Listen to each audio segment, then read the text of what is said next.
And then this is my crash. So the top left corner is me falling out of the sky over a 75-foot gap on a steel ramp.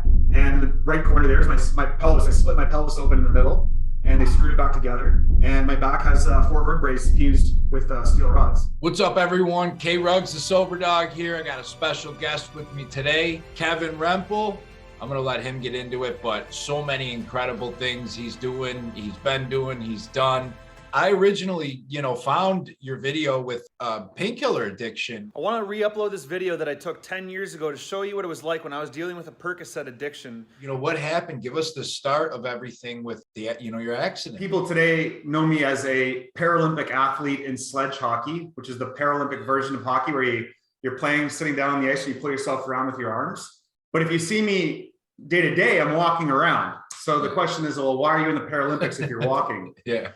And I'm not missing any legs. So basically, when I was 23 years old, I was riding my dirt bike. I rode freestyle motocross. And at my second show, I crashed. I ended up breaking my back, my pelvis, my ribs, and I was instantly paralyzed and never supposed to walk again. So luckily, I didn't sever my spinal cord. I just fractured and dislocated my vertebrae. Surgery realigned it.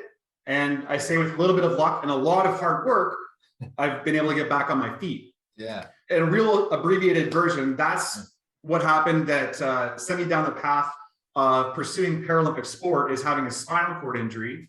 When I was recovering, as everyone can imagine, you're on painkillers throughout that experience. And for the first 6 or 8 months, I was on oxycodone and OxyContin. One of the experiences I'll never forget there was, I just kept thinking, I was going back to my doctor, getting my prescription renewed.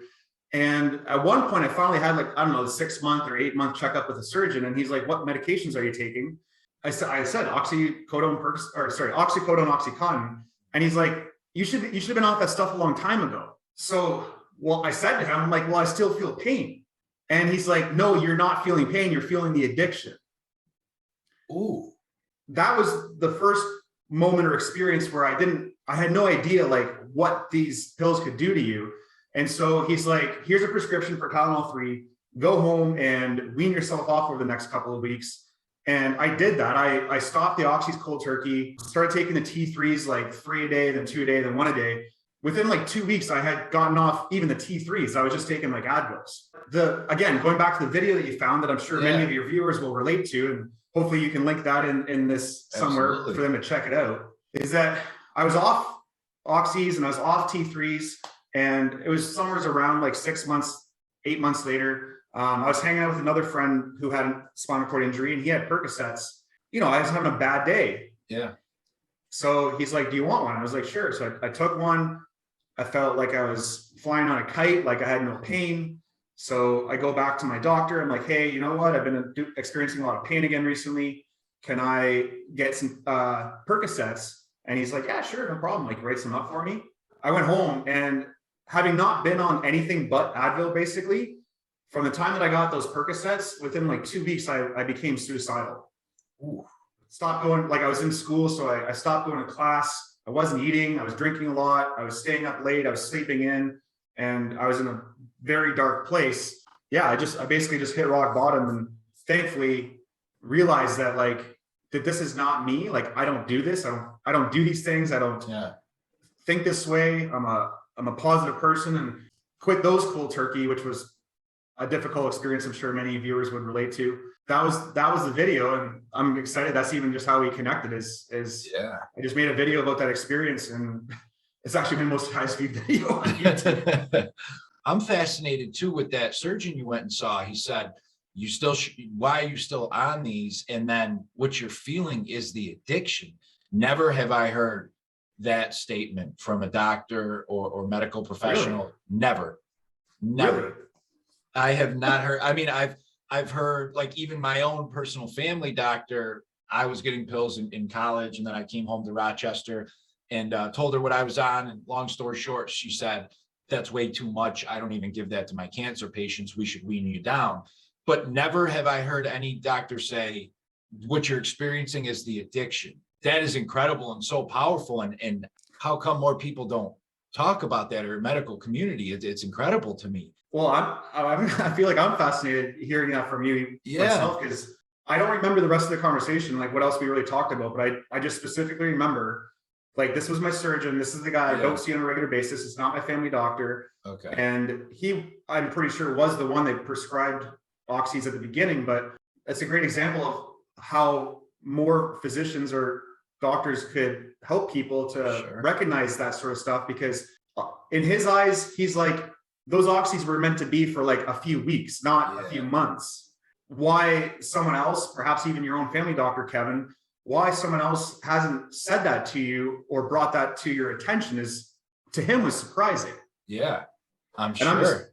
And just like you're saying, like, I'm in hindsight, I realize, I think even more all the time, like how lucky I am that he pointed that out, because I would not have known. Like, I just figured it was pain, but he's like, no, that's the pill and what the pill does to you, like just creating that craving. Man, it was like 2 weeks of fucking Tylenol 3s, and I was like, Advil. Yeah. And the pain, I'm sure too, is the withdrawal pain of, like, if you have a day without it, on top of all your injuries and everything you went through, the withdrawal would make anybody, even who doesn't have prior injuries or issues, feel, you know, oh my God, I got aches and pains and this and that, I need the medication. The other part I wanted to ask you about was the 2 weeks. So you took the Percocet that your buddy had, then you went to the doctor and got, you know, some more for yourself. How was the progression so quick in that 2 weeks? Like, what was your mindset? You know, to this day, when I go to family, like any kind of doctor appointment, whatever, and they ask you to list like any allergies or like things to avoid, let's say, right? Mm-hmm. Like, I'm not scared of oxys, but I'm scared of Percocets. Like, I don't ever want to take another Percocet the rest of my life, because when I was on oxys, I didn't feel that way. I had other issues, other side effects, but perks were the ones that like it just took me down. Like, so it was like this and like a fucking cliff. I do believe I have some strong willpower, but like I leaned on my friends. I kept in mind, like I knew these next few days were going to be terrible. So as long as I kept thinking that, like, this is temporary, this is not long-term. If I can just survive these next few days, I can come out on the other side and get back to me, like my real self.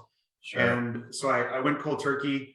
I found a couple of pills in my center console of my vehicle about on the second day when I was driving on the highway, when I was dealing with some of my bad cravings. And I like literally just found like the very next like off ramp as quick as I could. And I pulled over to a parking lot. I didn't even park the vehicle straight. I just fucking went straight for a manhole and I fucking just dumped them down the manhole because I wanted them out of my life so fucking bad. Good for you. Wow.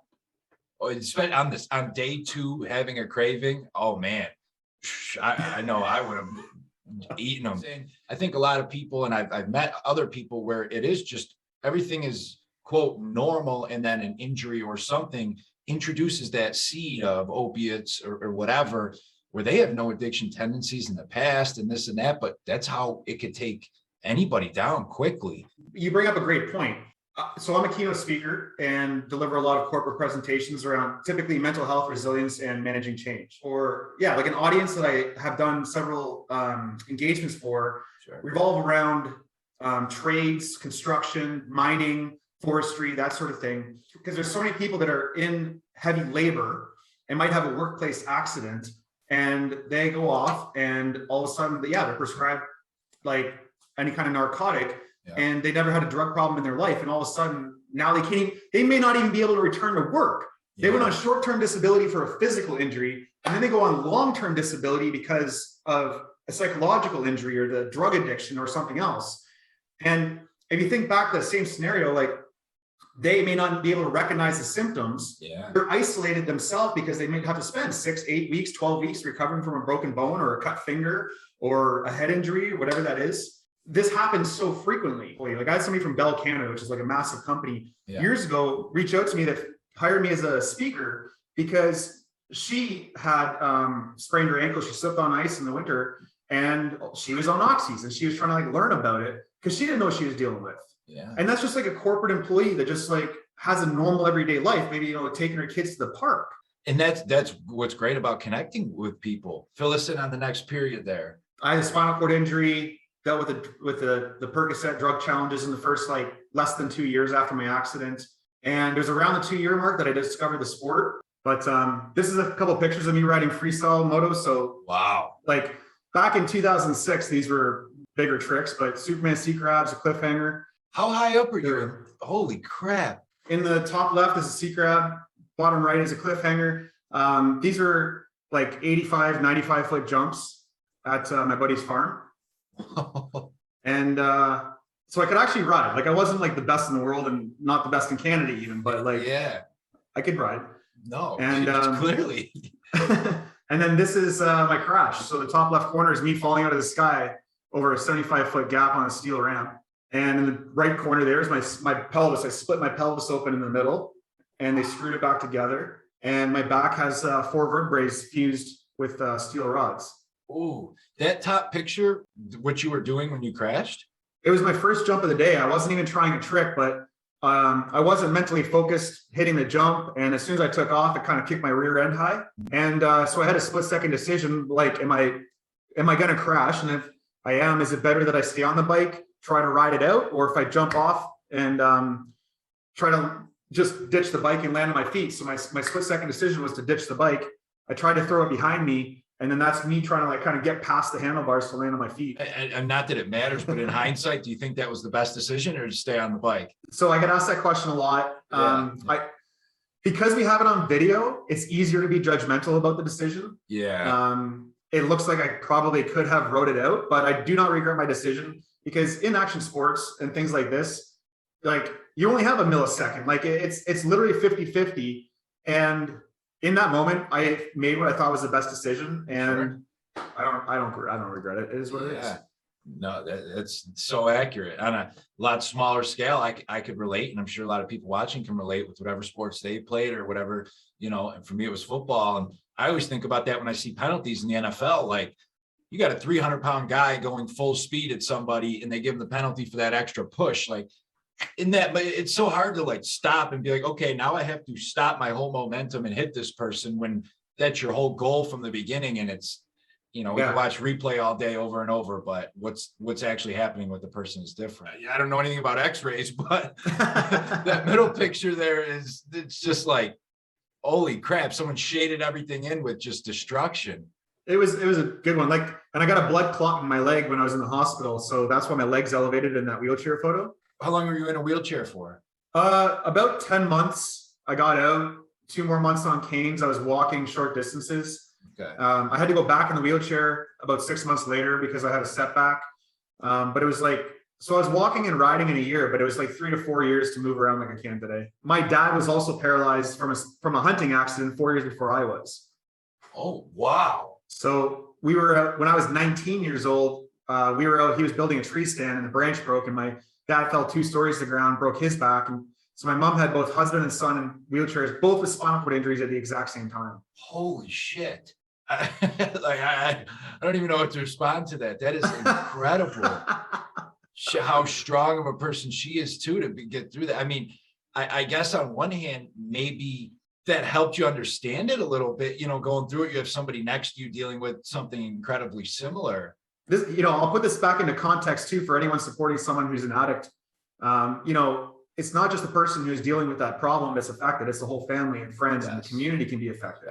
You know, living with my dad with a spinal cord injury for 4 years, you know, that's a whole book in itself. Like trying to support him was very challenging, but seeing him go through it definitely prepared me for what I was going to go through. Sure. You know, our house was already modified with adaptive devices like carpet removed, laminate floor, wheelchair lifts were installed, wheel-in shower, like an accessible shower was already there. But just the mental side too, like my dad became, this is another part of the story that people will surely find interesting. My dad struggled with his injury, couldn't accept that he had a disability, especially so later on in life. He found himself, not because of Percocets or drugs, but just sober, like drove himself into a mental downward spiral. Long story short, mom ended up leaving dad, not because of his disability, but because of his attitude, because this is a lesson I would say for anyone who's even an addict, is that people can only do so much to help someone who doesn't want to help themselves. Like I know I can say this here, I'm sure, whatever the fuck you're dealing with in your life, you got to want to get help. Yes. You got to put in the effort. You can't rely on other people or the system or a process or another drug to get you better. You have to be the one to get yourself better. You have to be the one to put in the effort. You have to be the one to be dedicated and keep your commitment to get yourself to that next place. We can help guide you, but you got to do the work. There's so many situations where there's a friend or family member, again, like you said, whether it's addiction or a disability, putting in, and I always said it's got to be a bare minimum. The person doing it has to put in at least 1% more than everyone else around them. Is he still in a is he in a wheelchair permanently? Your father? So the next part of the story is I after my mom left, it was about 7 weeks later, my dad ended up taking his own life. Oh, wow. Sorry to hear that. Oh my gosh. So wow. there's another lesson there too, though. Like there's so many lessons that I like to share, you know, just a heads up in advance too. If anybody wants to grab a copy of my book, it's titled Still Standing: When You Have Every Reason to Give Up, Keep Going. Exactly what we're talking about. And I'll have links in the description for that. If you want a free digital copy or a link to go buy a hard copy, you can go to kevinrempel.com/book. Just put it in your email. You can get it right away, or you can order it off of Amazon there. But my book is very much, it's not about hockey. I'm known for hockey, but it's about the journey from dad being paralyzed to living with him in the household when he was struggling with his injury, you know, me breaking my back, that recovery, you know, learning to walk again, then dad takes his own life. And what is all the behind the scenes like? Because again, putting it in the context of someone dealing with addiction, it's that like you feel like you're all alone. You're living in this bubble. You're probably like isolating yourself in your house, in your basement, in your room. You're not talking to anybody else unless they're also maybe an addict or dealing with their own shit. And you feel like the weight of the world is on you and you don't know what the fuck to do a lot of the time. So I know that it's stories like this that will help you feel not so alone. And in here, I write down the lessons from each of those different steps along the way about, like, you know, as a keynote speaker, I speak on the hero mindset, how to become a hero in your own movie. And it's in each of these like low moments that what we say to ourselves is what makes the difference between choosing a different path. Like, just like you say, like on day 2, if you're feeling the cravings, you could say, oh, it's not a big deal. Yes, I can have another pill. Or you can say, no, fuck that. I'm sick and tired of this shit. And I'm going to rush myself to a parking lot, get these pills out of my fucking life. And I'm going to struggle for the next 48 or 72 hours, whatever it needs to be. But I'm going to fucking hold myself here where it's really fucking hard, but I'm going to get myself to that other side. And I'm blown away. That's incredible. 100% incredible. And I don't know how you did it like that. I would add to that for anyone struggling too, is that support, you know, that support system I think is incredible. You talked about it, that isolation. That's what I was always taught is depression, addiction, whatever anyone's dealing with. What it wants is to isolate us. And that's what it'll push. And that's what my brain will say, no matter what is going on. Don't call him. He's busy. You can handle this yourself. But every single time, no matter what it was, a phone call or a cup of coffee or a walk in the park or whatever, never, ever, ever have I done that and not felt better after. And thousands of people I've talked to the same thing. We just got to, just like you said, push and get out of that period, that whatever, if it's a day, a week, a month, an hour of that isolation, because the negativity can build on itself, or the positivity, whatever, you know, kind of route we go down. Just on that note, I want to add 2 things because you touched on some more great stuff. One is that when you're struggling, that's how you're kept in control by the addiction, for example. Yeah. Because the voice in your head's telling you it's not worth reaching out. Nobody wants to talk to you. You're going to bother them. They've got better things to do. Like, nobody wants to hang out with an addict. So like those voices are what will control you. Yeah. And if you let them, it will. If you picture an axis of like, this is your mental health and this is time. Whether your mental health is improving or decreasing, when you're struggling, you don't want to speak up because you feel like I'm a burden. You feel like it's not worth it. You feel like you don't know what to say, all that kind of stuff, right? Yeah. But if you could just visually picture this graph. So let's say here's the vertical axis of your mental health. It's good or it's bad. And then over here is time. The longer you wait, the more your mental health is going to decrease and be difficult and you're not getting better. The more you hold on to not saying or speaking up or reaching out for help that you know that you need, right? Yeah. So it keeps getting worse and worse and worse, and it's never fucking getting better. But when you finally do decide to reach out and ask for help, where it used to be staying so low, as soon as you reach out at that horizontal axis of time, as soon as you reach out for help, that's where your mental health and your well-being starts to increase. And if you can understand, because you won't feel this way when you're struggling, is that in my experience, is that your well-being is in direct proportion to the weight and the burden that you're carrying. And as soon as you ask for help, that's where everything starts to get better. It's like a switch. It's like, here's this red burning, like carrying the burden of the world bubble. And you're like, no, I can't do this anymore. I can't do this. And then you might get to the place where you make a decision like my dad, or think that you need to. But if you can just instead reach out and ask for help, all that weight, that burden, as soon as you reach for help, it's like, yes, that's where you feel like the weight lifted off your shoulders and you start going the other direction. They always talk about just sharing something, even if like you don't even get feedback right away or whatever, but just sharing it immediately takes, it actually psychologically is in doing something in the brain of, like you said, poof, releasing some of that pressure of it, because we just hold it and hold it and hold it. Poof, like you said. And it doesn't matter, like you say, it doesn't matter how far you go down or how long you've been down. At any point along the way, you can go straight up as soon as you ask for help. Wow. Right? Doesn't matter where you're at. Yeah. You can change your life that quickly. And it all starts with that mindset attitude change of just, I need to ask for help right now. So here, let me share this. Yeah, you're gonna love this one. So one of the biggest lessons I learned from my dad is the importance to reach out for help. And people say, well, how do I do that? Because it's so difficult. So here are 3 A's to remember: admit, ask, accept. My dad would not admit to himself first that he had a problem. Often we will become our biggest obstacle and barrier to overcome first in order to actually get any help. So the first step is that we must admit to ourselves that we are struggling and that that's okay. Once we admit to ourselves that we need some help, we can then move on to the second step, which is to actually ask for the help. And what's so important here is that no one knows you're struggling unless you say something. Boom. Once we admit to ourselves we're struggling, we need to actually ask for help. Speak to family and friends, go to your doctor, reach out for employee assistance programs if you're at work. Whatever that is, you need to like vocalize it. You need to bring it to light, because unless you put it out there, you won't get the help. Yeah. So admit first, ask second, and then third is to actually accept the help.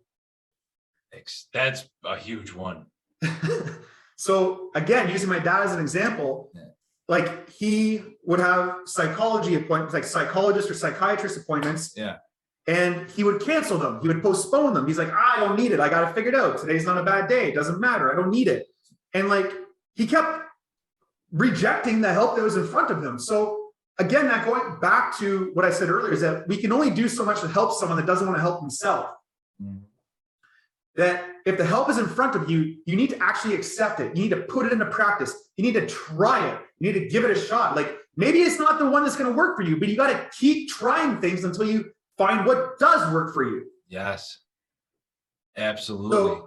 Right? So 3 A's to getting the help that you need: admit, ask, and accept. So, wow.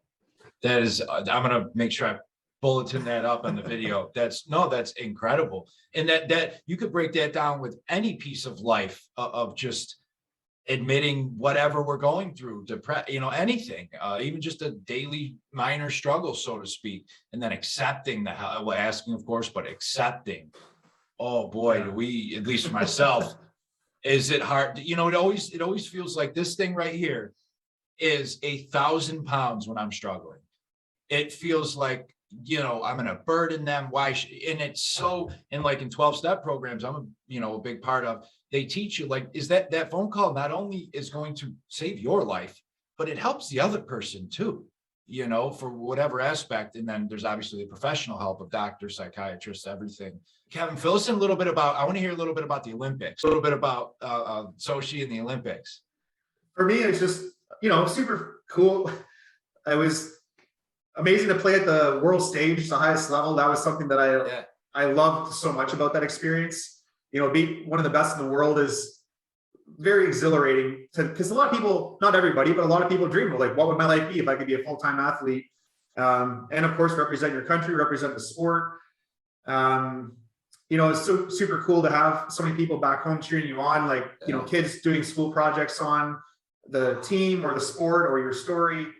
You know, after all I've been through, actually, I'll go back to the slides for a second because we didn't even get into that. But like, for those people who haven't seen it, you know, this is what sledge hockey looks like. You're playing in a sled with your legs, if you have legs out in front of you. You got a left and a right stick, both are curved. You got a pass shoot with both hands, picks on the bottom, 2 blades under your butt. You strap yourself in a bucket with snowboard bindings. Traveled the world. We won the world championships in 2013 in South Korea. Wow. And That's this so is cool. And this is a picture from Sochi when we received our bronze medal. And so, as some of you may have seen here in the background, that's what I got here. This is the championship ring from Worlds in 2013. That's awesome. And the bronze from Sochi. It's like super thick. It's a very super legit medal. That's sweet. One of my favorite memories of Sochi was not just there competing and everything else I just mentioned, but after all that I've been through and the journey of like 14 years from the time my dad got hurt to my injury, when I walked out on the ice to receive the medals, I got to, like, you know, finally absorb the atmosphere, smell the cool air, have the medal around my neck, see the Canadian fans. Being there and seeing and experiencing all of my sister, my mother, and my grandmother. Oh my gosh. You know, we've been through so much together as a family that having them there to experience that moment that's the full circle moment in life where everything that you've been through seems worth it.